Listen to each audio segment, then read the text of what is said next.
Welcome back to my channel রঞ্জিতের রান্নাঘর। রঞ্জিতের রান্নাঘরে আপনাকে স্বাগত জানাই।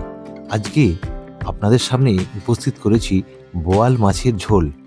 এই বোয়াল মাছটা খেতে কিন্তু ভীষণ টেস্টি এবং সুস্বাদু। যাই হোক, আমার এই ভিডিওটি কিভাবে আমি রান্না করলাম সেটা একবার দেখে নিন। প্রথমে নুন এবং হলুদ দিয়ে বোয়াল মাছগুলোকে ভালো করে মাখিয়ে আমি কিছুক্ষণের জন্য রেখে দেব। কড়াই গরম হয়ে গেলে আমি এর মধ্যে সর্ষের তেল দেবো, আর এদিকে পেঁয়াজ, টমেটো, আদা এবং লঙ্কা আমি পেস্ট করে নিচ্ছি।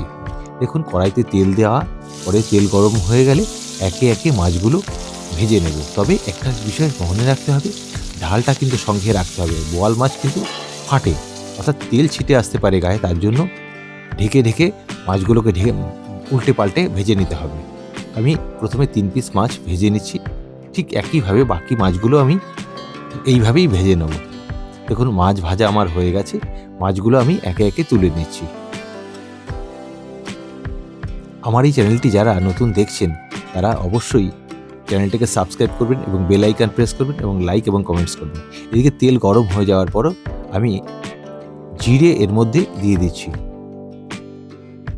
জিরে দেওয়ার পরে কিছুটা টমেটো এবং একটি লঙ্কা চিড়ে এর মধ্যে দিয়ে নিচ্ছি। দিয়ে আমি অল্প একটুখানি ভেজে নেব। ভেজে নেওয়ার পর আমার যে পেস্ট করা ছিল সেই পেস্টগুলোকে আমি কড়ার মধ্যে দিয়ে দিচ্ছি। এইভাবে আমি এই মশলাটাকে সম্পূর্ণ কষিয়ে নেব।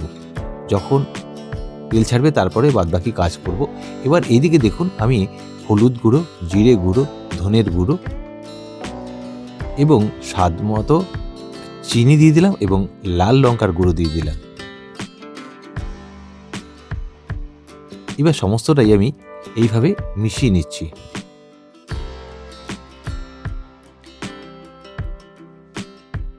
এবার আমি বাটি ধোয়া কিছুটা জল আমি এর মধ্যে দিয়ে দিচ্ছি। দিয়ে এবার সমস্ত মশলাটিকে আমি কষিয়ে নিচ্ছি। এইভাবে কিছুক্ষণ মশলাটা কষানোর পরে আমি ভালো করে একটু কড়াইতে নেড়ে চেড়ে দিচ্ছি। এবার আমি গরম জল এর মধ্যে দিয়ে দিচ্ছি। এবার এই গরম জলটা যখন ফুটতে শুরু করবে, তারপর আমি একে একে ভাজা মাছগুলো এর মধ্যে দিয়ে দিচ্ছি। আমার এই ভিডিওটি যদি আপনি ফেসবুকে দেখে থাকেন তবে অবশ্যই আমার চ্যানেলটিকে ফলো করবেন এবং লাইক, কমেন্ট, শেয়ার করবেন। এবার দেখুন, কিছুক্ষণ মাছগুলো ফোটার পরে আমি এর মধ্যে স্বাদ মতো লবণ দিয়ে দিচ্ছি।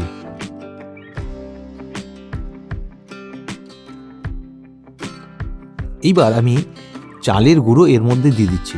এটা আপনারা স্কিপ করতে পারেন।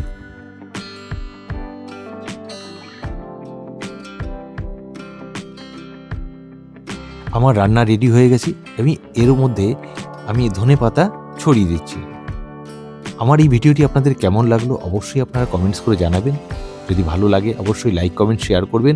আবার আমার চ্যানেলটাকে সাবস্ক্রাইব করবেন এবং বেল আইকন প্রেস করবেন, যেন পরবর্তী ভিডিও নোটিফিকেশন পৌঁছে যায় আপনার কাছে। আর যদি আপনার এই একটা কমেন্টস এবং একটা লাইক আমাকে অনেক বেশি অনুপ্রাণিত করবে, তাহলে আমি আরও ভিডিও দেওয়ার অনুপ্রেরণা পাবো। যাই হোক, পুরো ভিডিওটি দেখার জন্য আপনাদেরকে অসংখ্য ধন্যবাদ জানাই। আর আমার চ্যানেলটাকে লাইক করতে, সাবস্ক্রাইব করতে এবং বেল আইকন প্রেস করতে ভুল করবেন না যেন। পুরো ভিডিওটি দেখার জন্য ধন্যবাদ জানাই।